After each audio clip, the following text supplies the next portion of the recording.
Hello everyone, welcome back. आज हम शुरू करने वाले हैं नेशनल सेल्फ डिटर्मिनेशन। ये हमारा नेशनलिज्म चैप्टर का सेकंड पार्ट है। नेशनल सेल्फ डिटर्मिनेशन क्या है? इसमें कोई भी गवर्नमेंट वो राइट मांगती है कि हम अपने कंट्री को खुद गवर्न करेंगे और उसकी डेवलपमेंट के लिए हम खुद अपने डिसीजंस लेंगे। और इस चीज़ के लिए इंटरनेशनल कम्युनिटीज़ को उनको एक्सेप्ट करना है कि ये कंट्री अपने एक कॉमन अपनी आइडेंटिटी अलग से बनाना चाहती है, जिसमें वो अपने फैसले अपने कंट्री के लिए क्या सही है क्या गलत है वो खुद अपना डिसीज़न ले सके और उसको इंटरनेशनली उनके डिसीजंस को मान्यता प्राप्त हो। इसमें क्या होता है? The idea of one culture one state was evolve employed while reordering state boundaries after World War one. अब जो हमने वर्ल्ड वॉर वन हुआ था उसमें हमने देखा था कि one culture and one state का काफ़ी ज़्यादा आइडिया पॉपुलर हुआ था, जिसमें बहुत सारे लोग कल्चर के लोगों ने अपने स्मॉल स्मॉल एरियाज़ को इंडिपेंडेंट स्टेट्स मांगना शुरू कर दिया था, जिसकी वजह से हम उनकी डिमांड ऑफ सेल्फ डिटर्मिनेशन को नहीं पूरी किया जा सकता था। क्यों नहीं किया जा सकता था? क्योंकि जब हर कोई छोटे माइनॉरिटीज़ के ग्रुप अगर अलग अलग स्टेट मांगने लगेंगे तो बहुत सारे लोगों को मास माइग्रेशन करना पड़ेगा, जिससे अपने घर परिवार छोड़ के दूसरी जगह जाना पड़ेगा, वहाँ पे अपना नया जीवन स्टार्ट करना पड़ेगा, जिसकी वजह से प्रॉब्लम होती है।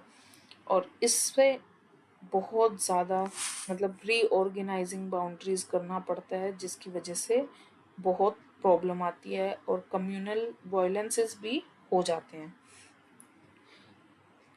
ये इसके लिए हम एक एग्जांपल देख सकते हैं, जैसे कि इंडिया पाकिस्तान का जब डिवीज़न हुआ था तो पंजाब के काफ़ी लोगों ने पाकिस्तान में माइग्रेट किया था और बहुत सारे लोग पाकिस्तान से इंडिया में आए थे। तो उस टाइम बहुत सारे कम्युनल वायलेंसेस हुए थे, मास माइग्रेशन हुआ था, तो जो कि दोनों ही स्टेट्स के लिए नुकसानदायक था। तो इस तरीके की प्रॉब्लम काफ़ी आ जाती है। तो इसमें क्या है, इसका सबसे पॉजिटिव चीज़ ये लेके चलनी है इसके अंदर कि हमारी डेवलपमेंट ऐसी होनी चाहिए जो पॉजिटिव हो, जिसमें पॉलिटिकली रिकॉग्नाइज किया जाए हर ग्रुप को, वेरियस ग्रुप्स को, ठीक है, जो अपने आप को डिस्टिंक्ट नेशन बनाना चाहती है, पर उनको भी पॉलिटिकली रिकॉग्नाइज करना चाहिए, उनको अपॉर्चुनिटी देनी चाहिए कि वो भी अपनी सरकार बनाने में, देश या फिर नेशन में की गवर्नेंस में अपना सहयोग दे सके, ताकि उनको भी लगे कि हम उस स्टेट का, उस नेशन का पार्ट है।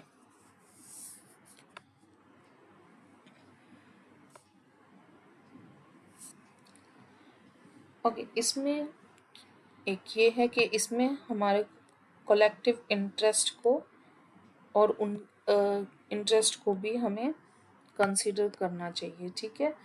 और इसमें क्या होता है, कभी कभी इसमें पैराडॉक्सियल सिचुएशन बन जाती है, जहाँ पे क्या होता है कि कुछ छोटे छोटे जो माइनॉरिटीज़ के स्ट्रगल्स होते हैं वो अपनी अलग टेरिटरी की डिमांड करते हैं, और वो बोलते हैं कि ये हमारा right to national self determination है, कि ये तो हमारा सेल्फ डिटर्मिनेशन का राइट है, तो इसलिए हम माइनॉरिटी हैं, हमें नई टेरिटरी दो। पर ये चीज़ लाइवली पॉसिबल नहीं हो सकती, क्योंकि अभी जैसे हमने बताया था उसमें बहुत सारी प्रॉब्लम होती है। तो इसमें क्या है, क्या करना चाहिए ऐसे में? ये एक क्वेश्चन उठाता है कि हमारा जो right to national self determination है, क्या ये ठीक है या ये इसका कंसेप्ट ही गलत है। तो इस चीज़ का हम सिर्फ इस प्रॉब्लम को सॉल्व करने के लिए हम क्या कर सकते हैं कि हमारे को कुछ ऐसे क्लेम्स बनाने चाहिए इस पे, सेल्फ डिटर्मिनेशन पे, एक ऐसे स्ट्रॉन्ग और यूनाइटेड बॉन्ड बनानी चाहिए जिसमें हमें माइनॉरिटीज़ को भी हम चांसेस दें, ठीक है, ताकि वो अपने आप को नेशन से अलग ना माने, वो अपनी पहचान अपने नेशन के साथ ही करे, ताकि वो एक देश की और एक नेशन के लॉयल मेंबर्स बन सकें।